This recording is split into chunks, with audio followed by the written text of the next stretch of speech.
This story begins in a magical jungle called Pride Rock, renowned for its beauty and greenery. It is known as a paradise for animals. The king of this jungle is Simba, the same Simba who is the son of the great Mufasa. Simba and Nala are now married and have a lovely daughter named Kiara. One day, Simba is happily wandering the jungle with his daughter.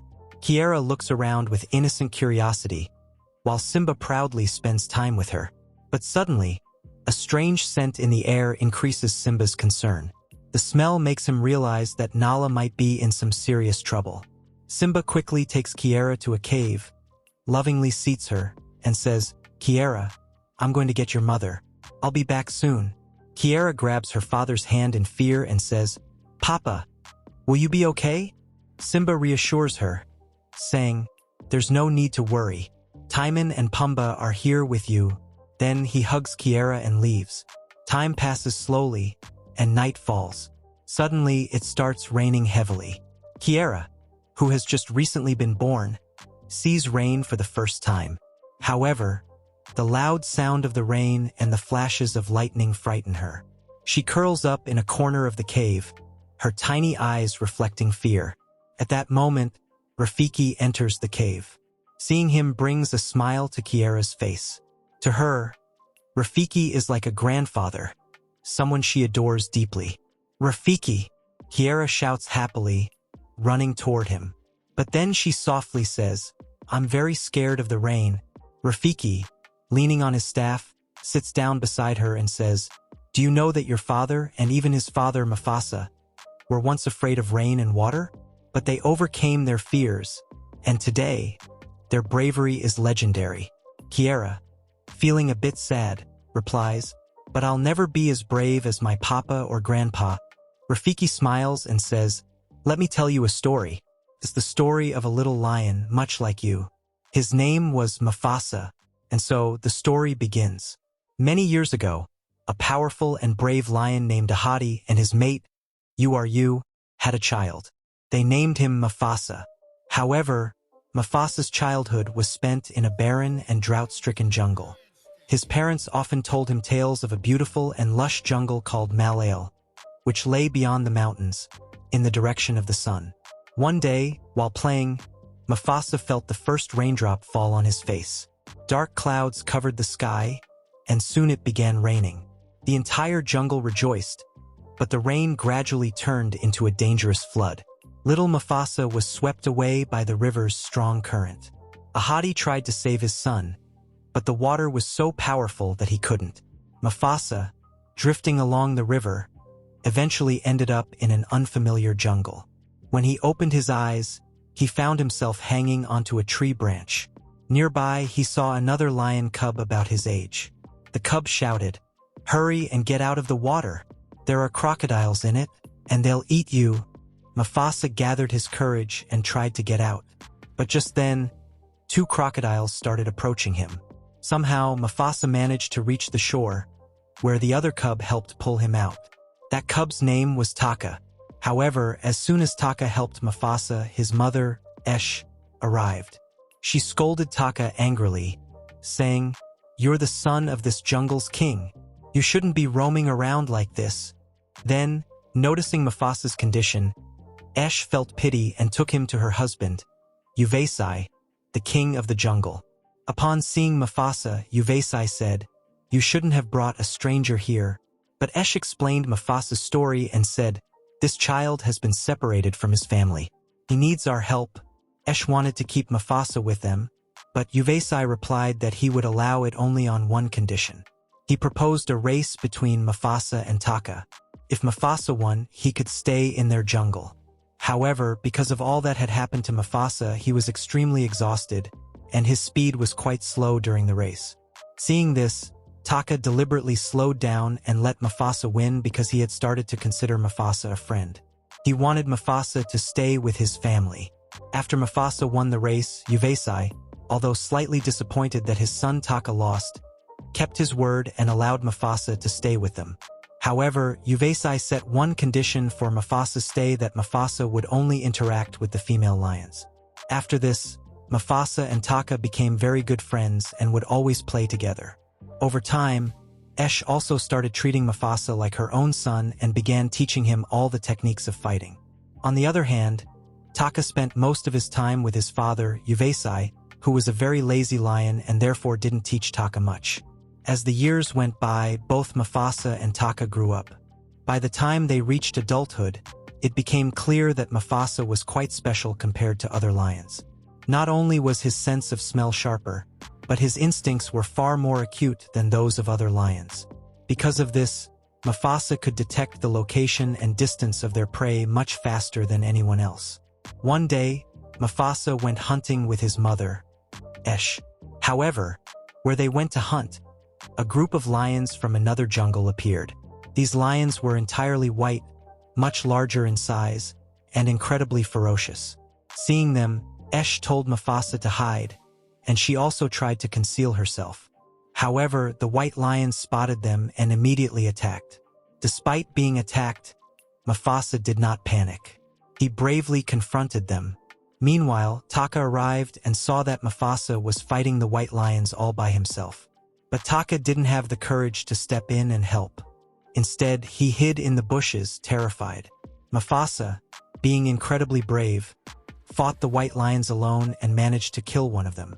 Seeing this, the other white lions fled. During the fight, Esh got slightly injured, but Mufasa quickly urged her to return home. Just then, Taka emerged from the bushes, apologizing to both of them. He admitted that he had been hiding and watching Mufasa fight but couldn't muster the courage to join the fight. Esh comforted Taka, saying, "You don't need to apologize. You'll get your chance to show your bravery someday." After this, the three of them returned home. Upon seeing the condition of Mufasa and Esh, Uvesai asked what had happened. Esh explained everything to him. Hearing the whole story, Uvesai thanked Mufasa, saying that if it weren't for him, Esh wouldn't be alive. Mufasa then expressed his concern to Uvesai, saying he felt that the white lions might return for revenge. To confirm this, Uvesai sent one of his spies to the white lions' territory. The spy discovered that the white lions were reporting the events of the day to their king. It was revealed that the lion killed by Mufasa was the son of the white lions' king, Kairos, who was the most powerful and ferocious of them all. Upon hearing about his son's death, Kairos roared furiously and decided to avenge him. He vowed to kill Mufasa, the one who had killed his son. But not just Mufasa, he also wanted to kill Taka because Taka was the son of another jungle's lion king, and Kairos wanted to settle the score by eliminating him too. The spy returned and informed Uvesai of everything he had learned. Uvesai and the family realized that Kairos would arrive with his entire army at dawn to kill Mufasa and Taka. Hearing this, Uvesai and Esh were terrified. They told Mufasa and Taka that they had to escape immediately and head to Malail, a place known as a paradise for animals. Malail was located far beyond the mountains, and Kairos and his army wouldn't be able to reach them there. At first, Mufasa and Taka refused to leave, but after persistent insistence from their parents, they reluctantly agreed. The next morning, as dawn broke, Kairos and his army arrived at Uvesai and Esh's home. Kairos demanded Mufasa and Taka, but Uvesai replied that he wanted no fight there. Uvesai told Kairos that he should take his followers and leave the territory immediately. He reminded Kairos that lions have certain rules, and according to those rules, no lion can enter another lion's territory without permission. However, Kairos did not care about any rules. He had come there solely to kill Mufasa and Taka. Since Uvesai, Esh, and their pride refused to reveal anything about Mufasa and Taka, Kairos and his men killed all of them. Meanwhile, Mufasa and Taka had traveled far away, following the direction of the sun toward Malail. As they walked, they were deeply worried about their family. Suddenly, they noticed a large number of birds flying behind them. Hearing the birds chirping, Mufasa realized that Kairos and his men might be pursuing them. Upon this realization, Mufasa and Taka started running as fast as they could. They ran until they came to a waterfall. Both hesitated to jump, but with no other option, they leaped into the waterfall. Shortly after they jumped, Kairos arrived at the scene. Looking down into the water, he ordered his men to find and capture Mufasa and Taka, declaring that he would kill them that day. Meanwhile, Mufasa and Taka continued their journey through the jungle. By nightfall, they began to feel as though someone was following them. When Mufasa turned to investigate, he discovered that a lioness of their age had been trailing them. The lioness introduced herself as Sarabi, and like Mufasa and Taka, she was the daughter of a lion king. She explained that she had lost her way in the jungle some time ago. Sarabi was accompanied by a bird named Zazu, who acted as her guardian. After sharing their stories, the four of them decided to team up and move forward together. As they continued their journey, they came across a large tree inhabited by many monkeys. However, the monkeys were yelling at one particular monkey, telling him to leave. This monkey looked different from the others and possessed some special powers. These powers often attracted dangerous predators, putting the other monkeys at risk. As a result, the group of monkeys decided to expel him. The ostracized monkey, named Rafiki, began wandering the jungle alone. He soon encountered Mufasa and his group. After meeting them, Rafiki joined their team. Using his special powers, Rafiki confirmed that they were heading in the right direction toward Malail. The group continued their journey, and by morning, Taka approached Mufasa and confessed that he had fallen in love with Sarabi. He asked Mufasa for advice on how to express his feelings. Mufasa suggested that Taka tell Sarabi, "Your body smells like flowers." When Taka asked how Mufasa knew this, Mufasa replied, "You know my sense of smell is sharper than any other lion's." Encouraged by Mufasa's advice, Taka approached Sarabi and said, "I can smell the scent of flowers from you." Sarabi was delighted to hear this and started talking to Taka cheerfully. As the group moved forward, they suddenly realized that Kairos and his army had surrounded them, leaving no escape route. At that moment, Rafiki noticed a herd of elephants passing nearby. He suggested that if they could somehow distract Kairos and scatter the elephants, they might have a chance to escape. Rafiki quickly spotted a beehive and attacked it without hesitation.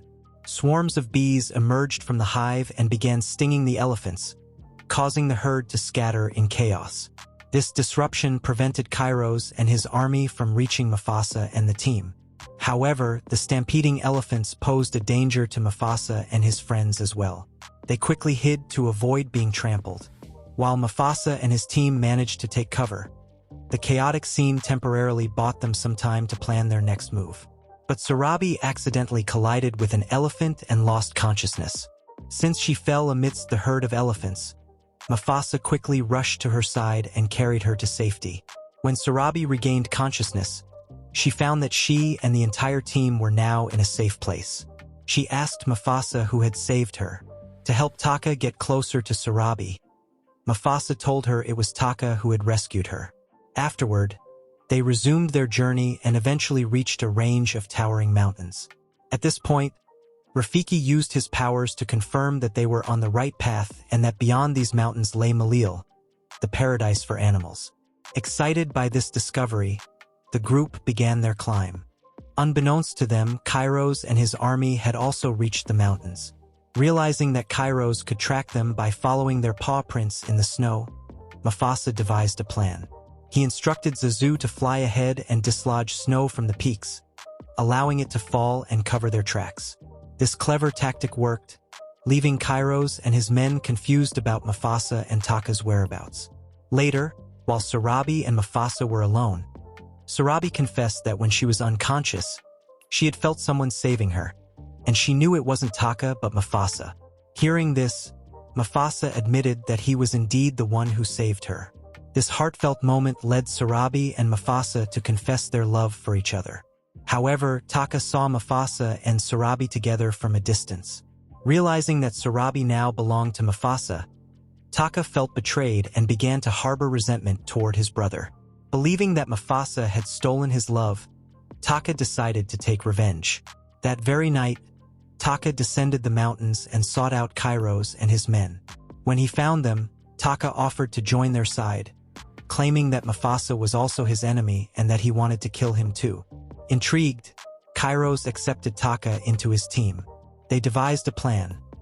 Taka would leave subtle paw prints as he traveled with Mufasa, leading Kairos and his army to their location. Once Kairos found Mufasa, he would kill him, The next morning, Taka returned to Mufasa's group. Mufasa, noticing Taka's absence throughout the night, questioned him. Taka lied, saying he had gone hunting but found nothing. The group resumed their journey toward Malil. After some time, they finally reached Malil and were overjoyed. The place was lush, beautiful, and truly a paradise for animals. But as soon as they entered, the animals of Malil approached Mufasa and urged him to leave immediately. They feared that if Kairos followed him there, he would not only harm Mufasa and his team but also destroy their peaceful paradise. Hearing this, Mufasa assured them that Kairos couldn't possibly follow because they had left no paw prints to track. However, moments later, Mufasa heard a voice. Turning around, he was shocked to see Kairos and his army standing there. Bewildered, Mufasa wondered how Kairos had found them. Kairos revealed that it was Taka who had helped him reach Malil. Stunned, Mufasa refused to believe it, but Kairos stepped forward and launched an attack on him. A fierce battle ensued between Mufasa and Kairos, while Mufasa's team fought Kairos' men. During the chaos, Mufasa, Kairos, and Taka fell into a ravine. Even in the ravine, Kairos continued his fight with Mufasa. Kairos, being significantly larger and more powerful, had the upper hand. Taka, watching the battle from a distance, suddenly remembered his mother Esh's words. She had once told him that he would get a chance to prove his bravery one day, and when that moment came, he should not let it slip away. Inspired by this memory, Taka decided to stand by Mufasa in the fight. During the fierce battle, Kairos struck at Mufasa's face with a powerful claw. However, just before the blow could land, Taka jumped in front of Mufasa, taking the hit instead. As a result, Kairos' claw left a deep scar on Taka's face.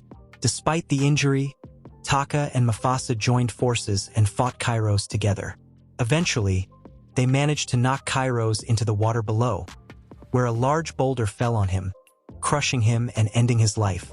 With Kairos defeated, Mufasa was hailed as the king of Malil, as he had saved all the animals from Kairos' tyranny. Shortly after, Mufasa was reunited with his mother, who was overjoyed to see her son, whom she had lost in his childhood. However, the animals of Malil demanded that Taka be banished from the jungle because he had betrayed Mufasa. But Mufasa refused.